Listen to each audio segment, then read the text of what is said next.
Então, eu quero agradecer a todos e queria saber se estão me ouvindo bem. Está ouvindo bem, Lídia? Não está com eco, não? Estamos. Tá bom, ouvindo bem, Laura. Não está com eco, não, né? Porque a hora que você estava dizendo, estava com um pouco de eco. Então, inicialmente, nós queremos agradecer a Jesus, agradecer a espiritualidade maior, agradecer a nossa irmã Nízia, Diomar, né? Toda a equipe de vocês pelo convite que nos fizeram, para que nessa noite nós pudéssemos discutir um pouco sobre esse assunto, o aspecto consolador da nossa abençoada doutrina espírita, né? Nós queremos agradecer as jovens, as moças que fizeram a apresentação da mensagem da Alta de Souza, dizer que eu fiquei assim, muito sensibilizado, porque eu pessoalmente não conhecia esse detalhe. Para mim, eu acho que eu até já falei isso em palestra, até informei errado, que para mim ela tinha comunicado pela primeira vez, teria sido com Chico Xavier, né? Eu desconhecia esse fato aí, com a Aura Celeste. E parabéns por ter colocado a mensagem dela. Eu, como médium, eu acho que eu já comentei com algumas pessoas, eu recebo sonetos da Alta de Souza, e é um espírito assim muito amável, é um espírito que eu sinto, não ela talvez, mas da minha parte, eu sinto essa ligação, eu admiro muito ela. Que ela possa estar presente também, junto à nossa benfeitora espiritual, irmã Valquíria, nos auxiliando na noite de hoje. Então, mais uma vez, agradecemos o convite e vamos discorrer sobre esse assunto, né? Aí eu queria pedir, então, para o Diomar que ele pudesse já colocar os slides, né, do PowerPoint aí na tela. Se precisar me tirar do ar, pode tirar, deixa só os slides, sem nenhum problema, tá? Então, vamos começar aqui. É só esperar aparecer aqui para mim, que ainda não apareceu. Agora apareceu. Bom, então vamos iniciar. E eu queria pedir também para a Nízia, para a equipe aí, todos, que vão controlando mais ou menos o meu tempo aí, podem me alertar a hora que passar do tempo, porque eu vou me perder aí nesses minutos aí, né? Então, o tema que nós vamos falar é o Espiritismo consolando a dor da morte, né? Olha, a gente imagina que a maior dor que o ser humano às vezes atravessa é essa dor dessa partida.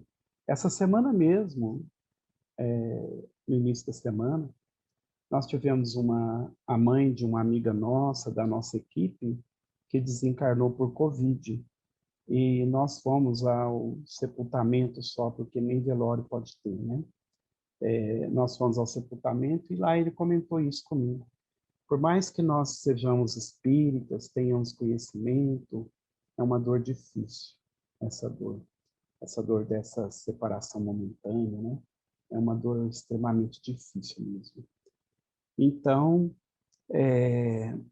o próprio Chico dizia isso, né? Que é uma dor assim, é uma dor às vezes difícil de definir. Então, vamos começar o nosso estudo. Eu queria falar com a Nízia que, devido ao fato, aqui do meu lado direito da tela, eu estou vendo algumas pessoas, o Cláudio, você, a Mariana, e está cortando o que eu preciso ler. Será que tem como o Diomar mexer aí? Ou eu aqui? Eu não domino muito bem, não. O Cláudio está como anfitrião aí, você consegue orientar, Cláudio? Diomar, é na forma da sua visão aí, Diomar. Aqui, para mim, cortou o que eu preciso ler. Só fazer um ajuste aí, creio, né? Eu aqui sou meio ruim. Vamos ver. Isso, agora apareceu eu e sumiu os slides lá. Vamos aguardar aqui aparecer. Vamos retornar aqui. Tá, tranquilo. Sem problema, né, Nízia? Que nós estamos em família, viu? Não, tranquilo. Todo mundo aprendendo a mexer com tecnologia. Ixi, essa pandemia teve muito aspecto bom, né? Teve esse lado aí. Isso, agora apareceu aqui. Acho que agora vai dar certo. Vamos ver. Isso, agora deu. Agora deu certo, viu, Cláudio aí, Diomar? Bom, então, eu iniciei esse estudo nosso aqui com, vocês vão ver aí, a imagem de Chico Xavier psicografando. Essa imagem aí eu posso falar com toda segurança que eram as sessões mediúnicas que ele fazia de psicografia, de cartas de familiares, que eu já cheguei a participar de várias sessões. Então, essa aí era, assim, uma reunião de psicografia. E aqui, para iniciar o nosso estudo, eu coloquei essa frase. Essa frase eu não sei a quem pertence, mas essa frase, para quem assistiu o filme As Mães de Chico Xavier, essa frase está ali, no slogan ali do filme, da apresentação. Olha que interessante. Só existe algo mais marcante do que perder um filho, descobrir que ele continua vivo. Então é algo bem profundo, né? Quer dizer, algo mais marcante do que perder um filho, descobrir que ele continua vivo.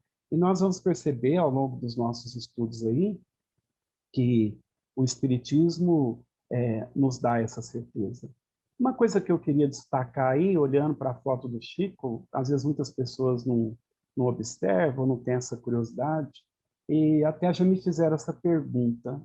Quando me fizeram, eu fiquei pensando, o que eu vou responder? Mas eu acho que eu dou uma resposta bem coerente. Não sei se vocês já tiveram essa curiosidade. Uma pessoa me perguntou assim, por que você, na condição de médium psicógrafo, e o Chico também, e outros médiums também, tem outros que não, por qual motivo apoia as mãos sobre a cabeça? Né? É uma pergunta bem interessante. E eu disse para a pessoa na época que possivelmente deve ser, e eu acho que seja isso mesmo, por causa do transe mediúnico, para ajudar a amparar ali a cabeça. Por quê?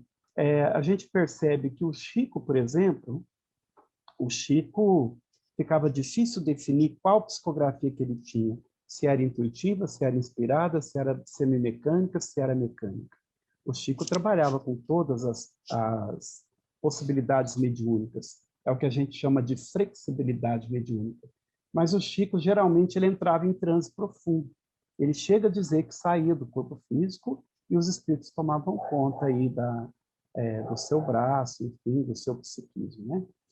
Então, dando continuidade, nós abrimos aí com essa frase, que eu acho uma frase bem impactante, né? Então, vamos continuar, pedir para o Cláudio ou para o Gilmar, né? Ótimo. O próximo slide, nós fizemos poucos slides porque eu confundi o tempo. Eu achei que a Anísia falou que eu tinha 20 minutos, 15 minutos, então eu confundi um pouco, mas vai dar para a gente conversar bem. Olha, a origem do Espiritismo. O Espiritismo, na realidade, oficialmente falando, nós poderíamos dizer, e é o mais coerente, que ele surgiu no ano de 1857, com o lançamento do Livro dos Espíritos. Nós poderíamos dizer que o Espiritismo ele tem uma origem divina. O Espiritismo não tem muita coisa em comum, às vezes, com outras religiões e com religiosos. Vamos analisar a nossa fala. Se nós pegarmos o cristianismo, a gente associa o cristianismo com o Cristo, apesar que o próprio Cristo não fundou religião nenhuma, né?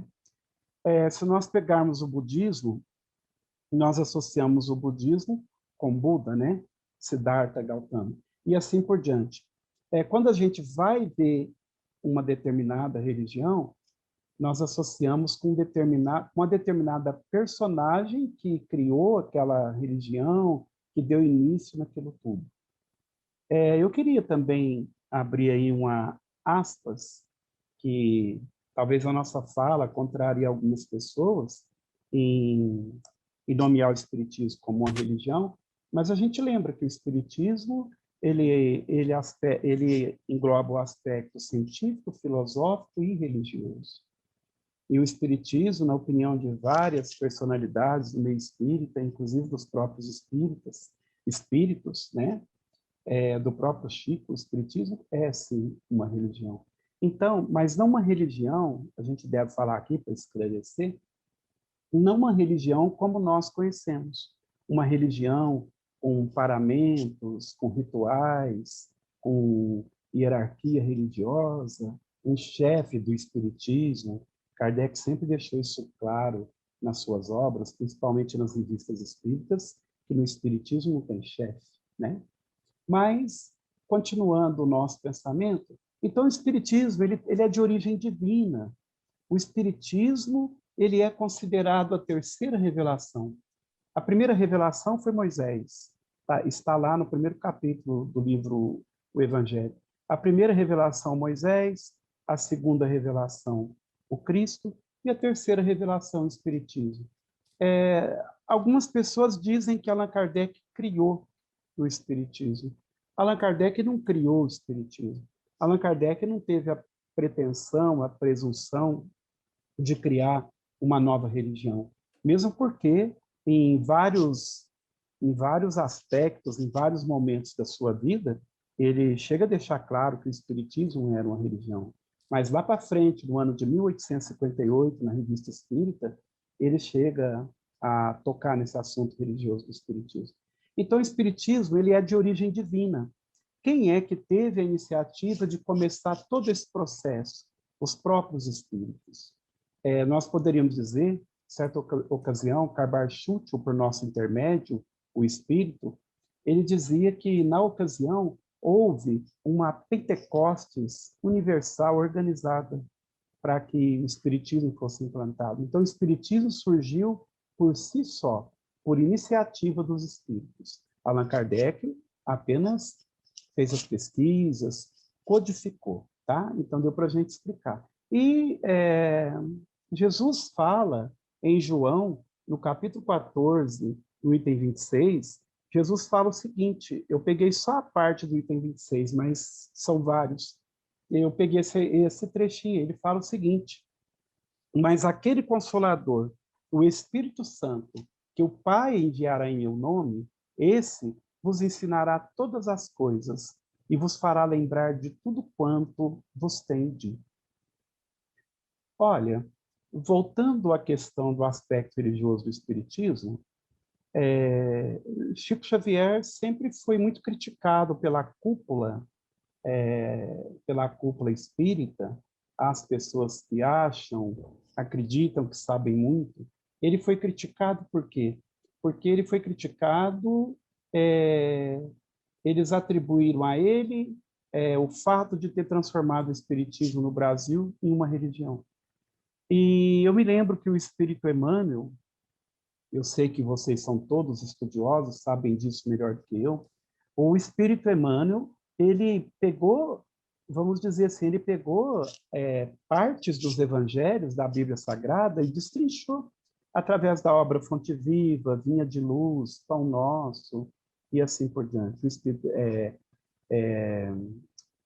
tem mais aí, se vocês lembrarem de mais algum. O Júlio aí, Cláudio, está lembrando de mais algum, Cláudio?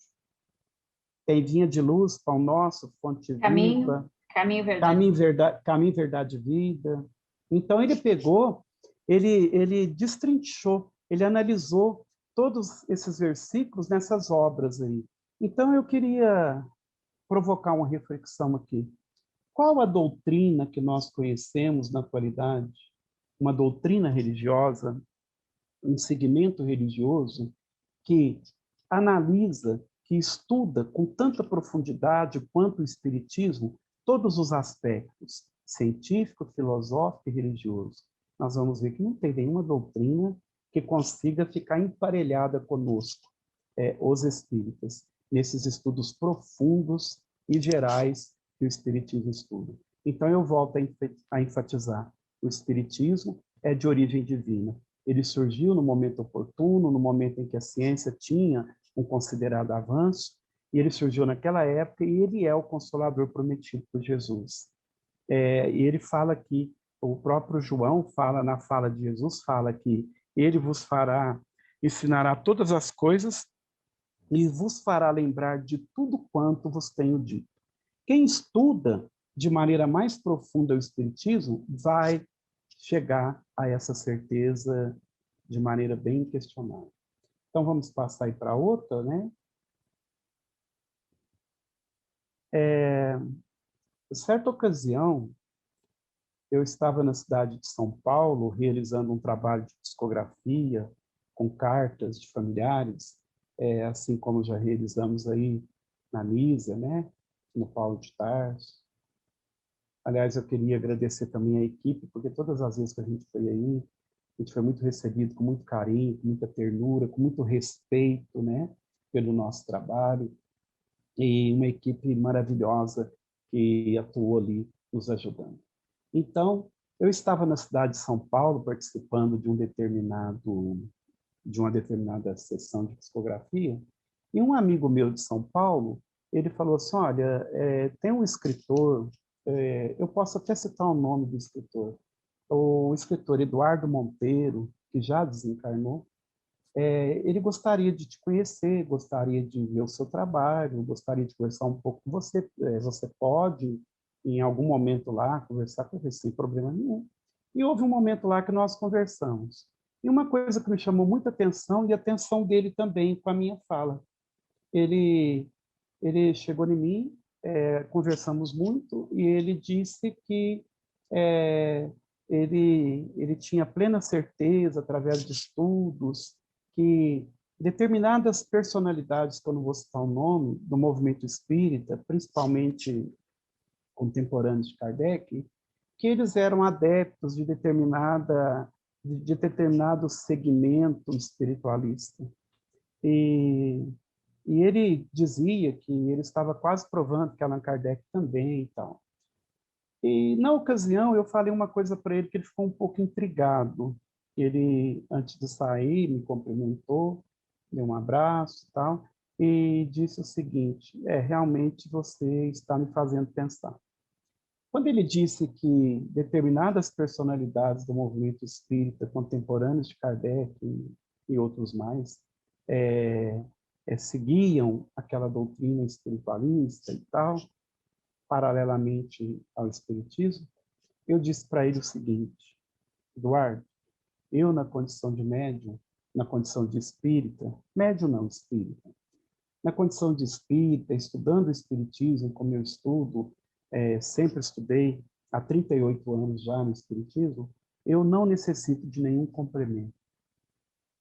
E eu percebo isso, às vezes, por parte de alguns confrades espíritas, algumas confreiras espíritas, nós percebemos isso. Às vezes a pessoa necessitar de algum complemento. Eu me lembro que uma vez uma pessoa frequentava as nossas reuniões de estudo e ela dizia assim, sem nenhuma crítica, quero deixar claro isso, a nenhum segmento religioso. Ela dizia assim, Alaor, eu venho aqui, eu frequento aqui, mas eu venho aqui na segunda, mas na terça e na quarta eu vou na doutrina espiritualista tal. Eu não vou citar o nome da doutrina para não ficar deselegante.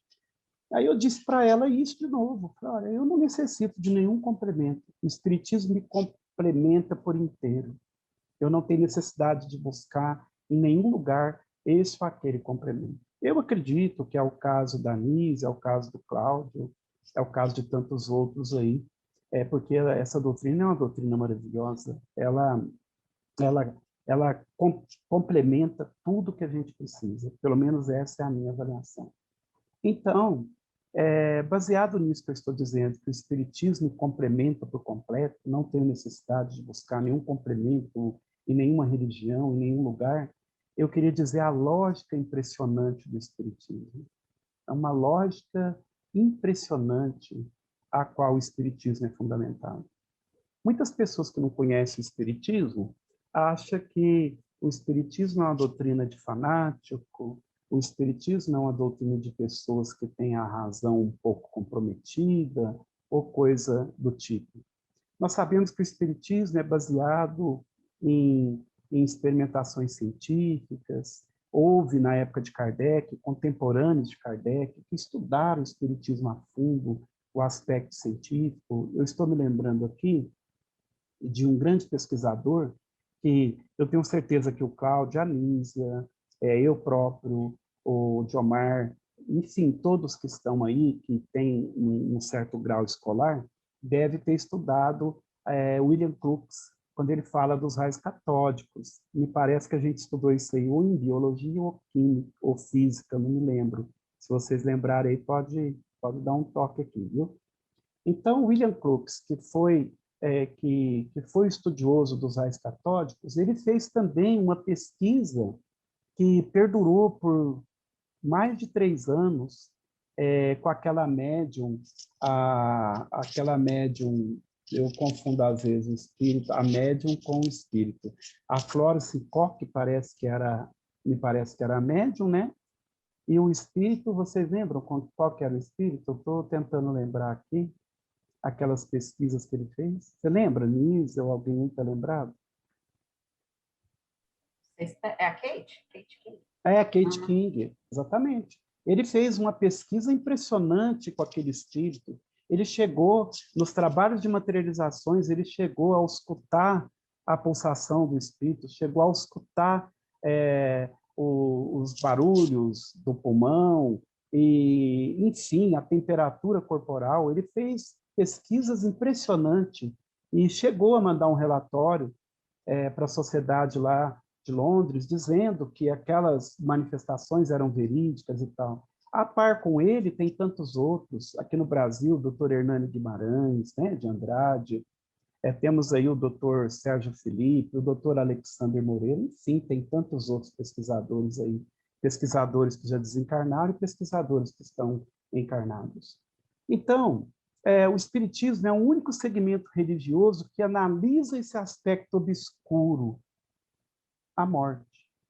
Porque para as outras religiões, para os outros segmentos religiosos, esse aspecto da morte é um aspecto obscuro, né? Allan Kardec explica para nós o termo espiritualista e espírita, tem diferença. Os espiritualistas são aqueles que acreditam que nós temos mais algo além do corpo físico. Só que nós temos esse algo, mas eles não conseguem nos explicar para onde vai esse algo, de onde vem esse algo, por que esse algo veio aqui, ou se vem ou não vem. Então, a única doutrina que analisa com extrema competência, com inquestionável coerência, esse aspecto da morte, o destino das pessoas que desencarnam, é exatamente o Espiritismo. E não é simplesmente explicações superficiais, sem fundamento, são explicações científicas, são explicações fundamentadas, são explicações que têm muitas análises comprobatórias. Então, continuando, a gente lembra também que o Espiritismo, ele nos consola, nós estamos falando do consolo do Espiritismo, nós vamos partir para a parte mais específica da morte, dos corações enlutados, mas a gente lembra que o Espiritismo nos conforta, nos consola o coração de uma maneira muito abrangente, quando ele nos fala de onde nós viemos, por que estamos aqui, o porquê do sofrimento, né? Os nossos futuros retornos aqui no corpo físico, né? Aqui na Terra ou em outros planetas, enfim. Então, o Espiritismo ele nos conforta em todos esses aspectos. Nós não poderemos alegar desconhecimento dessa questão. Então, quando a gente conhece tudo isso, tem esse entendimento, é um consolo muito amplo, né? E quando falamos em mediunidade, quando falamos em morte, quando falamos em comunicação com os mortos, será que nós estamos diante de uma mentira universal? Porque esses fatos que envolvem a morte, que envolvem a comunicação com os espíritos, esses fatos são universais. Em todos os países, em todas as épocas, em todos os povos, existem esses fenômenos. Allan Kardec diz que o Espiritismo estava presente nos milênios recuados antes de 1857. Os princípios espíritas estavam realmente estavam espalhados por todo o mundo. Nós vamos ver isso, principalmente no aspecto mediúnico. Então, nós adentramos aqui na Bíblia. A Bíblia está repleta de fatos mediúnicos. Eu posso dizer, sem nenhum receio de errar, segundo as nossas reflexões, que os estudos nos levaram a crer nisso, os livros que nós temos hoje, mediúnicos, os livros sérios que nós poderemos colocar aí, por exemplo, Chico Xavier psicografou mais de 450 e poucos livros. Todos esses livros aí, nós poderíamos dizer que são derivados da Bíblia. É uma continuidade dos fenômenos mediúnicos que ocorriam na Bíblia. Se nós pegarmos a Bíblia Sagrada, tanto o Velho quanto o Novo Testamento, nós vamos ver fenômenos mediúnicos, entre aspas, da primeira à última página, tanto o Novo quanto o Velho Testamento. Estão repletos de fenômenos mediúnicos. E um fenômeno mediúnico que aconteceu, eu não vou falar a respeito dele, mas eu vou deixar a dica para quem não conheça. Um fenômeno mediúnico que me impressiona muito na Bíblia Sagrada, no Velho Testamento, é aquele fato da pitonisa de Endor, ou Endor, né? No primeiro livro de Samuel, no capítulo 28. É uma verdadeira comunicação mediúnica, que engloba vidência e tantas outras coisas, bem interessante. E Emmanuel, no livro Opinião Espírita, em parceria com André Luiz, na lição 2, esse livro foi psicografado pelo Chico e pelo Valdo Vieira, Emmanuel chega a dizer que Jesus é a porta, Kardec é a chave. Kardec é a chave do quê? A chave do conhecimento. Para conhecermos todo esse contexto da vida de Jesus, todo esse contexto do Velho Testamento, do Novo Testamento, essa multidão de fenômenos mediúnicos que estão presentes lá, Kardec é a chave. Através do Espiritismo, Kardec simboliza, personifica o Espiritismo, através do Espiritismo nós vamos perceber isso. Nós vamos perceber que esse conhecimento se ampliou. Nós temos essa chave para abrir essa porta do conhecimento. Porque na época de Jesus, poderíamos dizer que todos os seus ensinamentos eram assim mais velados. Os seus ensinamentos não eram tão claros. E com Allan Kardec, com a presença do Espiritismo, nós adquirimos essa chave do conhecimento e nós compreendemos muita coisa. Então, era isso que queríamos dizer até aqui. Então, poderemos continuar no próximo slide. Quando a gente fala em cartas consoladoras, principalmente aqueles que não conhecem mais a fundo o Espiritismo, chegam a pensar que essas cartas consoladoras, elas foram uma invenção, entre aspas, do médium Chico Xavier. Mas, na realidade, essas cartas consoladoras, elas já existiam, mesmo na época de Allan Kardec. Essa aqui, por exemplo, está aparecendo alguma coisinha aqui. Ah, tá, é alguém que estava falando. Essa aqui, por exemplo, ela está na Revista Espírita, em janeiro de 1858. Prezados irmãos, com certeza nós estamos falando para espíritas e não espíritas, para simpatizantes, pessoas que não têm um domínio do espiritismo, né? Um conhecimento mais amplo. Pelo menos eu suponho que esteja acontecendo isso. Então, a gente tem que explicar o que são as revistas espíritas. Quando Allan Kardec lançou o Livro dos Espíritos no ano de 1857, ele viu essa necessidade de ter um contato mais solto, mais amplo com o público. E ele fundou a Revista Espírita, e me parece que acho que em 57 mesmo, não foi, o Nízia, o Cláudio? Acho que foi no ano de 1857 mesmo que começou as revistas. Começou as revistas espíritas. E ele editava todos os meses, ele editava os exemplares. Então, no ano de 1858, tinha artigos de janeiro a dezembro, aí formava a revista. Então, ele prorrogou essas revistas aí até antes da desencarnação dele, né? Antes de desencarnar, foi o último volume que foi editado. Me parece, ele editou, acho que 12 revistas, com 400 e tantas páginas cada um. Então, esse episódio está na Revista Espírita de 1858. Olha que interessante, é uma carta consoladora. Eu pus só um trechinho, é bem maior do que isso. A Júlia é um espírito.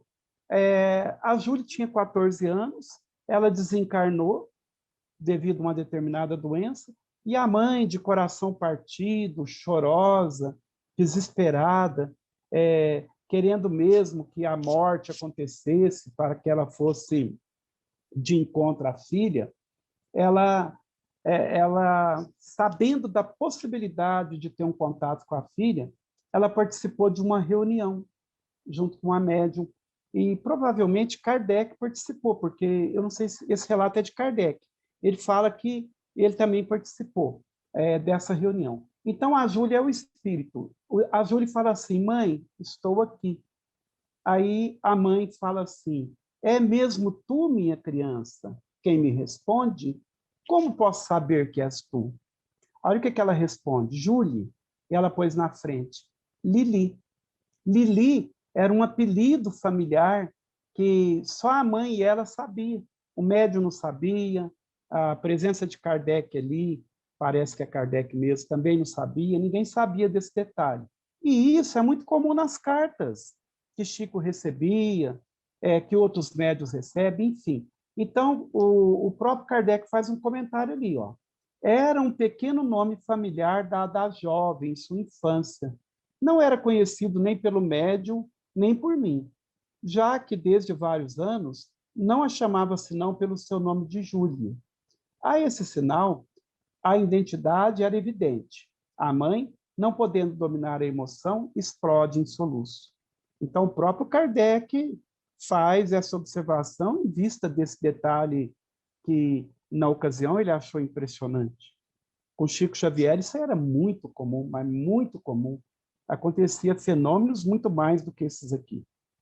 A Júlia fala para a mãe, mãe, por que se afligir? Sou feliz, bem feliz, não sofro mais e te vejo sempre. A mãe, né, responde, mas eu não te vejo, onde estás? Aí a Júlia responde, aí, ao lado de ti, minha mão sobre a senhora Y, a médium, para fazer com que escreva o que te digo. Veja minha escrita, ela falou para a mãe. Aí a mãe foi ver a escrita. A escrita era com efeito a da sua filha. Aí nós entramos nas particularidades da psicografia. Todos os médiuns psicógrafos conseguem reproduzir a letra do espírito? Não. Quais tipos de médiuns que conseguem reproduzir a letra do espírito ou a assinatura do espírito? Allan Kardec fala sobre eles. Quem consultar o livro dos médiuns vai ver lá a citação que Kardec fala sobre os médiuns polígrafos. É aqueles que conseguem reproduzir tanto a letra quanto também a assinatura de um espírito que está comunicando. E Allan Kardec fala que somente os médiuns semimecânicos conseguem ter essa faculdade que se chama de polígrafos, né? Então, aqui, a respeito das cartas consoladoras, desde a época da codificação, nós mostramos aqui, só que além dessas cartas consoladoras, toda a codificação está estruturada em comunicação com os espíritos. Prezados irmãos, o Livro dos Espíritos, que surgiu no ano de 1857, não é um livro de Allan Kardec. Ele não foi ele que escreveu, foram os espíritos. A princípio, não sei se todos sabem, ele era reduzido. Ele tinha 500 e poucas perguntas, não tinha 1018 perguntas, como tem hoje. Tem algumas edições que tem 1018, tem algumas edições 1019. Mas no começo era só 500 e poucas. Depois ampliou. Então, Kardec apenas organizou essas questões. Ele fazia essas questões para os espíritos. Ele organizava, mas o livro dos espíritos é dos espíritos. A própria codificação toda é dos próprios espíritos, orientação dos espíritos. Então, semelhante a essas cartas consoladoras, o que aconteceu? Quando foi publicado o livro Céu e o Inferno, Allan Kardec publicou, o livro Céu e Inferno são comunicações de espíritos, espíritos suicidas, espíritos que tinham sido acidentados, espíritos assassinados, enfim. E aí entra aquela questão, muitas pessoas já me perguntaram, Em qual tempo, depois de quanto tempo que uma pessoa desencarna que ela pode comunicar? É variável. Eu já vi comunicação que o Chico recebeu, a pessoa desencarnada com 15 dias. Allan Kardec, na época, vocês podem ir lá no livro Céu e Inferno, vocês vão encontrar comunicações lá com 2, 3 dias de desencarnado, ou no mesmo dia. O próprio Allan Kardec, enquanto o corpo seu estava sendo velado ali na Sociedade Parisiense de Estudos Espíritas, no dia que estava fazendo o lançamento da Livraria Espírita, o que aconteceu? Enquanto o corpo estava sendo velado, ele estava comunicando através de um médium. O mesmo aconteceu com Karl Schultz e assim por diante. Então, esse período é um período assim bem relativo, bem flexível, né? Poderíamos dizer assim.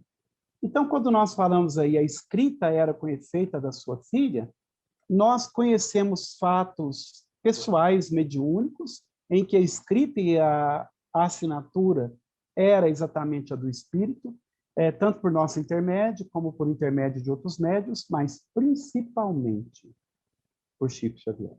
Então, vamos continuar. Nízia, Cláudio, todos que estão me ouvindo aí, se quiser interromper durante a minha fala, pode também. Se quiser acrescentar alguma coisa, fazer alguma correção, fiquem à vontade, tá? Sem nenhum problema. Tá ótimo até aí, Tá? No final a gente abre para... Tá. Então, a missão consoladora da mediunidade de Chico Xavier. Olha, eu costumo ter uma fala, eu digo o seguinte, Chico Xavier como médium, ele está tão além de um médium comum, que tem hora que ele nem serve de referência. Tem hora que ele nem serve de referência. Ele está muito além dos médiuns comuns que nós temos aqui na Terra. A mediunidade do Chico, inquestionavelmente, é uma mediunidade missionária, né? E o Chico ele tem muitas particularidades como médium. O Chico ele recebia comunicações assim de uma maneira assim impressionante em todos os aspectos. Por exemplo, como médium, não tem como a gente falar assim, o Chico era melhor como médium de psicografia e era pior do que médium de psicofonia. Ele era igual. O Chico, a faculdade mediúnica dele era muito expansiva, né? Ele tinha várias faculdades mediúnicas. Quando eu disse que no começo da nossa fala, que Chico Xavier não tinha assim, uma definição mediúnica de médium psicógrafo, ele era médium mecânico? Era. Ele era médium semimecânico? Era. Ele era médium intuitivo? Era. Ele era médium inspirado? Era. O que aconteceu com o Chico no final da vida dele, prezados irmãos? Ele recebeu algumas séries de livros de Cornélio Pires. E aqueles livrinhos que ele recebia, ele pegava, por exemplo, a Nízia, que estava ali na casa dele, ajudando ele. Ele falava assim, Nízia, eu estou ouvindo aqui um verso do Cornélio Pires. Ele já não dava conta mais de escrever. Aí ele ouvia o verso, ditava para a Nízia anotava, e aí, através da mediunidade auditiva, e aí foi criado esse livro. Então, alguns livros, no final da vida do Chico, foram através da mediunidade auditiva. Então, o Chico, ele tinha uma flexibilidade mediúnica tão ampla que não tinha nem como ficar definindo essa questão mediúnica da psicografia dele. Então, o Chico, como eu disse no começo, o Chico tem uma peculiaridade muito interessante. O Chico é um médium de uma ideia original. Não é uma ideia repetitiva. Alguém pode querer me chamar a atenção, mas eu vou explicar. O que é essa ideia original? Antes de Chico Xavier, alguém conhecia todo aquele contexto que está na obra Nosso Lar? Alguém já tinha ouvido falar de meio de transporte no plano espiritual? Alguém já tinha ouvido falar de uma hierarquia política, entre aspas, uma política diferente do nosso mundo? Não. Alguém já tinha falado em mesa, cadeira? Alguém já tinha falado que o espírito dormiu e saiu do corpo, sai um outro corpo? Esse fato aconteceu com André Luiz. Alguém tinha ouvido falar disso? Alguém tinha ouvido falar de prédios, campo da música? Alguém tinha falado do hospital, câmara de regeneração? Não. O Chico é um médio de uma ideia original. Mesmo que o Divaldo Pereira Franco, com todo respeito a ele, todo respeito a todos os médios aí, a gente observa o quê? Um caráter repetitivo. Às vezes ampliando aquilo que o Chico soltou, apareceu e amplia. Mas, assim, dizer que é um médio de uma ideia original, como o Chico foi, uma coisa desconhecida, que apareceu. Então, com o Chico isso aconteceu e muito. Então, o Chico, por exemplo, eu vou dar um exemplo também aqui do próprio Divaldo. Alguém já viu o Divaldo receber algum soneto tão maravilhoso quanto os que estão em Parnaso de Além-Túmulo? Alguém já viu? Eu nunca vi. Soneto. Quando eu falo soneto, soneto ele é trabalhado. Quem entende um pouco aí de soneto, a gente vai ver que existe soneto decassílabo, alexandrino e tal. Ele é trabalhado, tem métricas, tem rimas. Eu não estou falando do verso livre. O verso livre, o Divaldo recebe muito bem, aquele escrito Eros, né? E outros mais. Então, mas a gente não vê os outros médiuns com essa flexibilidade mediúnica tão avantajada como o Chico.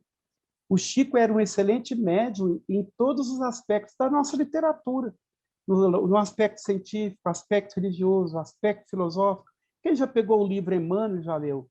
É filosofia pura, é história pura, né? Então, assim por diante. Então, continuando, o Chico ele foi o pioneiro nesse trabalho de psicografia com as cartas de familiares. Porque na época de Kardec, alguns médiuns recebiam, mas não tinha nenhum médium que colocava as mãos no rosto, que fazia esse trabalho, que recebia multidões de pessoas de todas as partes do mundo para receber essas cartas. Então, isso surgiu com Chico Xavier. Antes do Chico Xavier, eu não sei a Anísia, eu não sei o Cláudio, eu não sei os demais que estão nos assistindo. Antes de Chico Xavier, eu nunca vi um médico psicografar em público, como o Chico psicografou. Mostrou para o mundo inteiro como que era a psicografia, como que era o transe mediúnico, eu nunca vi. Se alguém viu, pode até me dizer, antes do Chico, fulano psicografava igual ele, eu nunca vi. Então, ele que começou essa tarefa das cartas, ele é pioneiro. Ele publicou muitos livros específicos de cartas consoladoras, uma centena de livros. Eu posso citar alguns aqui: Enxugando Lágrimas, Gaveta da Esperança, Claramente Vivos, Eles Voltaram, e assim por diante. Tem vários livros específicos sobre essas cartas de familiares. E depois que Chico mudou para Uberaba, no ano de 1959, foi que ele se dedicou com exclusividade a essa tarefa das cartas. Eu queria lembrar também que Chico Xavier nunca viveu da mediunidade. Eu queria dizer que, infelizmente, na atualidade, nós vemos, às vezes, muitos médiuns sobrevivendo, vivendo dos frutos da mediunidade. Médiuns, às vezes, que não trabalham, que têm uma missão, entre aspas, mas não segue os seus deveres profissionais. Enfim, Chico Xavier trabalhou até ter o tempo certo de aposentar aos 30 e poucos anos. E ele trabalhou, e quando ele se aposentou, que ele foi se dedicar com exclusividade ao espiritismo. Então, quando ele mudou para Uberaba, já aposentado, ele se dedicou com exclusividade a essa tarefa das cartas consoladoras. Ele chega a dizer que ele começou a psicografar as cartas consoladoras com mais assim, vamos dizer assim, dando mais ênfase a esse trabalho estrondoso que abrangia o mundo inteiro, que ia pessoas lá do mundo inteiro. Ele disse que depois de 40 anos de exercício mediúnico. Aí a gente vê também um outro aspecto lamentável, a prematuridade. Nós vemos muitos médiuns aí que às vezes começa psicografia 2, 3 meses, 4 meses, 1 ano, e já quer partir para uma área mais ampla. A pessoa, em vez de se deixar guiar por algum benfeitor espiritual, a pessoa auto-se-guia. A gente vê muito isso. Então, com Chico Xavier foi tudo diferente, foi tudo metódico, tudo estruturado, nada precipitado. Então, depois que ele muda para Uberaba, em 1959, ele começou começou uma fase de recebimento dessas cartas. Foi aí que aumentou muito essas psicografias. Mas alguém pode querer me corrigir, dizer o seguinte: não, em Pedro Leopoldo ele recebia algumas, recebia sim, mas em Uberaba, a partir de 59, foi que esse trabalho ganhou uma amplitude vasta, gigantesca. E Chico Xavier dizia uma coisa, que o trabalho que mais gratificava ele como médium era o trabalho das cartas de familiares. Ele chegava a dizer que ele chegava a chorar junto com as mães que procuravam ele, aquele trabalho que ele fazia, né? Eu coloquei ali, só para mim não esquecer, Chico Xavier e Divaldo Pereira Franco editaram um livro em parceria que se chama E o Amor Continua. Esse livro é de cartas de familiar. Chico Xavier recebeu uma parte, Divaldo recebeu a outra. Então, eu queria dizer que Divaldo também chegou a trabalhar nessa área, mas ultimamente, durante muitos anos, ele não se dedica mais a essa tarefa. Nas várias vezes que eu fui a Salvador, em tarefa mediúnica, várias pessoas procuravam ele para conseguir algum recado de um familiar. Ele dava recados curtinhos, mas dizia que não trabalhava mais nessa área. Ele deve ter os motivos dele, né, pessoais. Mas é uma área assim que eu, como médium, eu já cheguei a dizer isso e gostaria de repetir. Eu, como médium, não tenho nenhuma pretensão na área na literatura, de ficar publicando livros e mais livros. Não tem pretensão. Eu, o Alaor, a pretensão é da espiritualidade. A espiritualidade é que manda no trabalho. Eu próprio não tenho pretensão, mas eu tenho uma grande pretensão de me tornar cada vez mais um médium melhor, mais afinado nessa tarefa das cartas, porque é uma tarefa que eu também amo e a gente fica muito feliz quando, na condição de médium, a gente consegue captar com mais precisão o pensamento do espírito ou dos espíritos comunicantes, né? Então, vamos continuar, acho que partindo aí para o final já da nossa fala. Olha, eu coloquei aqui alguns médiuns psicógrafos que foram contemporâneos de Chico Xavier e são contemporâneos de Chico Xavier. Talvez eu gostaria até de perguntar, desculpa, que eu gosto de interagir, né? Perguntar para o Cláudio. Cláudio, você conhece todos esses médiuns aí? Não? Tá, eu não estou te ouvindo. Todos não, Alor, só alguns. Só alguns. Nízia, você conhece todos? Não, só o Divaldo, eu acho só o Divaldo. Tá. Então, alguém vai falar assim, mas por que o Alaur conhece? Porque o Alaur é médico psicógrafo e vive especulando, né? Vive tendo contato com os próprios médiuns, estudando, vendo as obras, enfim. Então, vamos começar por eles. Olha, nós falamos que o maior médium de psicografia de todos os tempos, mundialmente, é Chico Xavier. Não tem para outro, é ele mesmo. E o primeiro médium que eu tive notícias na década de 80, que Chico Xavier indicava que estava recebendo cartas de familiares, e ele indicava para as pessoas procurarem esse médium, esse primeiro aqui, esse senhor de cabelo grisalho, que chama Euríclides Formiga. O Formiga, hoje em dia, ele é um dos benfeitores espirituais dos trabalhos do Carlos Bacelli aqui em Uberaba. Então, o Formiga, ele foi um dos primeiros médiuns contemporâneos de Chico Xavier que começou a receber essas cartas. E ele teve o endosso do Chico. O Chico dizia para as pessoas procurarem ele. Não só isso. O Chico psicografou o prefácio para o seu primeiro livro de cartas de familiares. Ele psicografou um livro que se chama Olá, Amigos. Não sei se vocês conhecem. Tem um telefone bem interessante, um telefone assim, de pendurado, parece que no ar, assim, um fio descendo. Euríclides Formiga. O Euríclides Formiga, ele era uma pessoa conhecida na área da literatura. Ele era escritor, poeta, né? E Ele morava na cidade de São Paulo, a esposa dele é espírita, os filhos também, inclusive os filhos são médiuns. Ele é casado com a Anabel Formiga.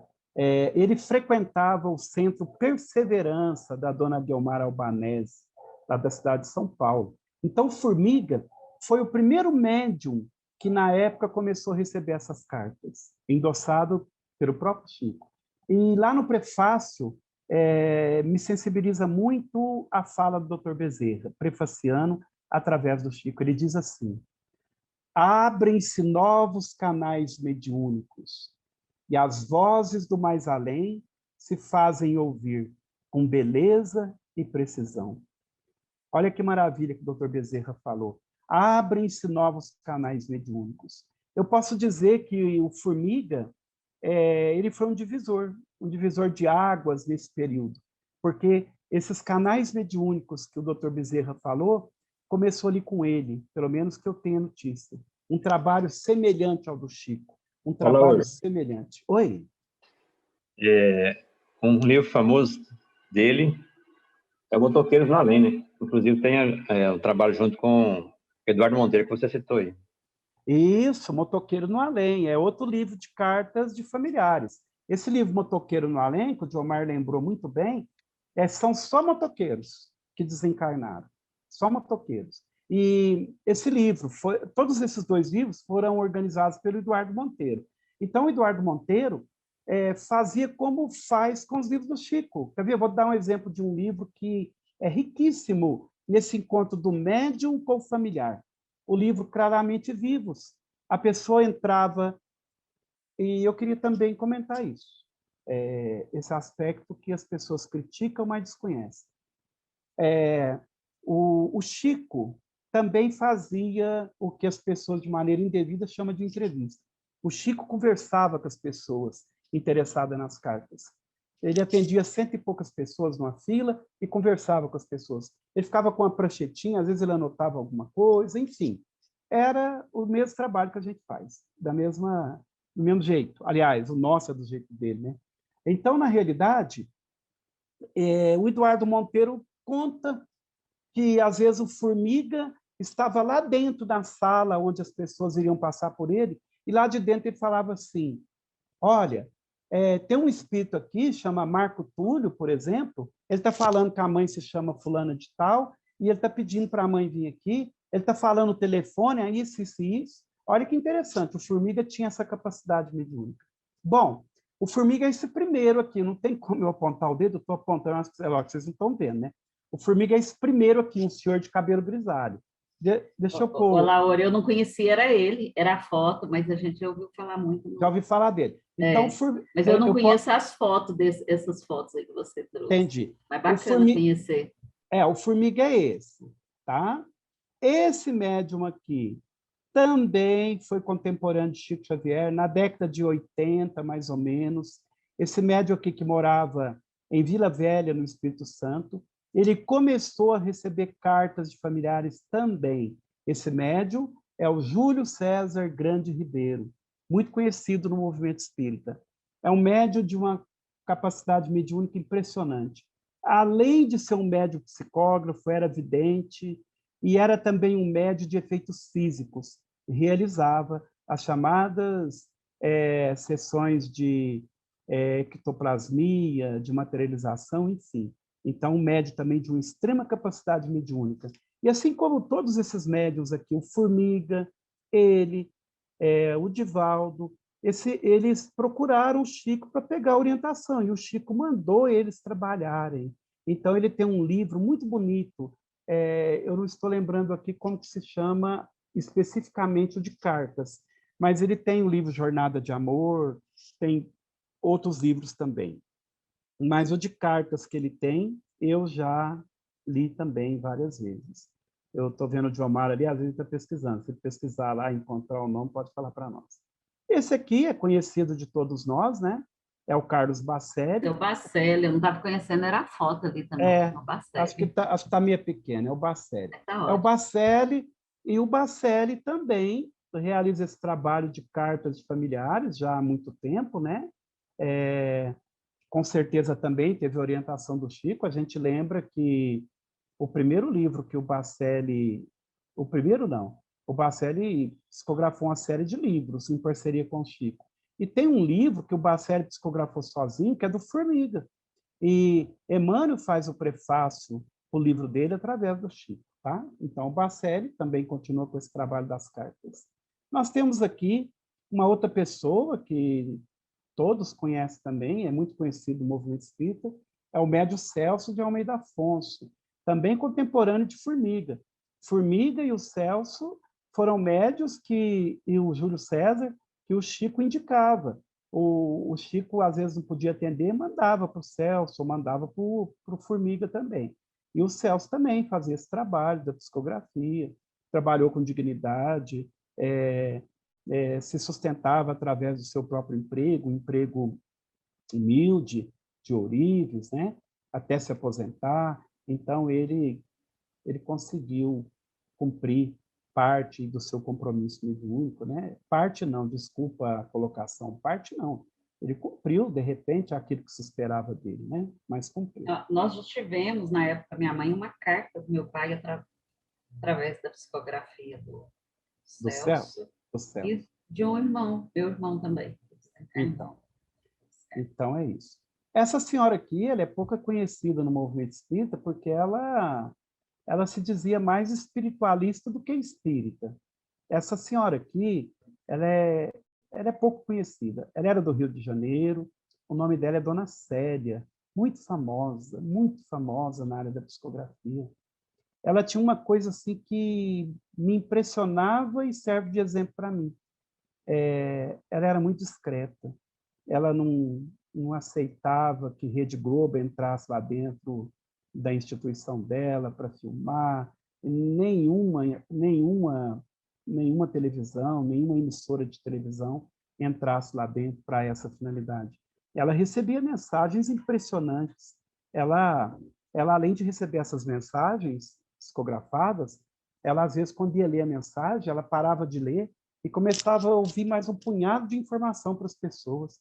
Essa senhora aqui, ela é citada num livro do Marcel Souto-Maior, aquele jornalista, que, infelizmente, é uma crítica ao trabalho do Celso e é também uma crítica ao trabalho do Bacelli.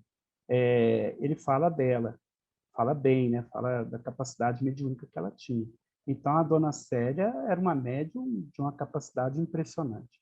O Formiga já desencarnou, o Júlio César Grande Ribeiro já desencarnou, o Celso já desencarnou, a Dona Célia também já desencarnou. E aqui nós temos o Divaldo, né? Que também realizou esse trabalho das cartas por um determinado tempo, né? Tem outros médiuns? Tem. Inclusive amigos meus, que eu poderia até citar, mas eu não citei por causa do tempo também, né? Mas são médiuns sérios que estão aí colaborando da maneira que pode. Porque uma coisa, prezados irmãos, que nós temos que colocar na cabeça, o Alaor, na condição de médium psicógrafo de cartas, ele nunca vai ser um Chico Xavier, nunca vai receber mensagens com aquela precisão. O Formiga nunca iria receber com aquela precisão. O Júlio César também não. O Bacelli também não. O Celso também não. A Dona Célia recebia psicografias impressionantes. O Divaldo recebia, mas com a precisão do Chico, eu me aventuro a dizer que também não. O Chico é um caso à parte. Então, todos esses médios aí que eu citei, e os médios atuais que trabalham nessa área, além de nós, eu vou citar aqui 2 deles que eu tenho contato, são amigos pessoais. Tem o médio Nilton Souza e tem o médio Orlando Ribeiro, Orlando Carneiro, né? O Orlando também foi um médium que foi orientado pelo Chico para dar continuidade ao seu trabalho. Existe uma referência de uma carta mediúnica que o Chico recebeu, em que o Espírito fala, mãe, eu comuniquei através do médium Orlando, eu já mandei uma mensagem para a senhora através dele e tal, sem o Chico saber de nada. Então, tem esse endosso, né, por parte do Chico também no trabalho do Orlando, enfim. Então, prezados irmãos, o que eu tinha a dizer da parte... Lá, o Orlando é de Uberaba? Esse Não, Orlando? Ele é de não. onde? Ele é encarnado ainda? Pois é, eu falei, não detalhei, né? O Orlando, ele é um médium ainda encarnado, ele deve ter mais ou menos a minha idade, ele é da cidade de... Ele é do sul, lá é Curitiba, né? Ele mora em Curitiba e tal. Então, o Nilton Souza é de Fortaleza, né? Então, são médios que estão trabalhando, assim como eu também, né? Nós estamos trabalhando, nós nunca tivemos a pretensão de não ter erros, nunca tivemos a pretensão de achar que as psicografias que recebemos estão 100% corretas, temos a noção da nossa limitação mediúnica, e eu queria dizer de público que eu sempre considerei o Chico... Vamos dar o exemplo da Rede Globo aqui, não tem problema nenhum, né? Nós estamos fazendo uma palestra espírita. O que a Rede Globo representa em relação às outras emissoras, ou pelo menos representava no passado, aquela potência toda, aquilo ali é o Chico. E nós somos aquelas emissoras de fundo de quintal que mal funciona com dificuldade. Alguém lembra aqui? O Cláudio deve lembrar, o Diomar deve lembrar, a Anísia, a Luciana... talvez não, né? Mas nós que somos assim um pouco mais velhos, eu tenho 56 anos, não tenho nenhum problema de falar a minha idade, não tenho essas besteiras. E eu fui de um período que tinha um rádio velho, aqueles radião, lembra, Nise? Aqueles radião com Não seletor. é da minha época, não, Alaor. Não é não, né? Olha a vaidade, é da sua época, sim. É Então, brincadeira, lembro. tinha aquele seletor grandão, e o rádio da minha casa, a gente tinha que dar umas pancadas de lado para ele poder funcionar. Eu me sinto assim como médium, sem nenhuma falsa humildade. Eu me A sinto televisão assim. tinha que pôr um bombril lá na antena, né? Então, esses médios da atualidade aqui, eu coloco todos aí no pacote, todos que eu citei, perdão aí se não concordarem, todos. Tudo tem que pôr bombril para funcionar. Totalmente diferente do Chico, aquela capacidade toda mediúnica, aquela estrutura toda, né? Então, a nossa fala era essa. Eu espero que a gente tenha conseguido falar um pouco do aspecto consolador. Eu falei também da parte das cartas, mas também eu falei do aspecto consolador abrangente que a doutrina espírita proporciona para nós. Agora, se tiver alguma pergunta, é lógico que a gente pode ampliar mais o aspecto consolador, sem nenhum problema, né? Então, a nossa fala era essa. Desculpa se me alonguei, se está dentro do período ou não está, né? Tá? Está dentro do período aquela hora. Não, então tá Obrigada.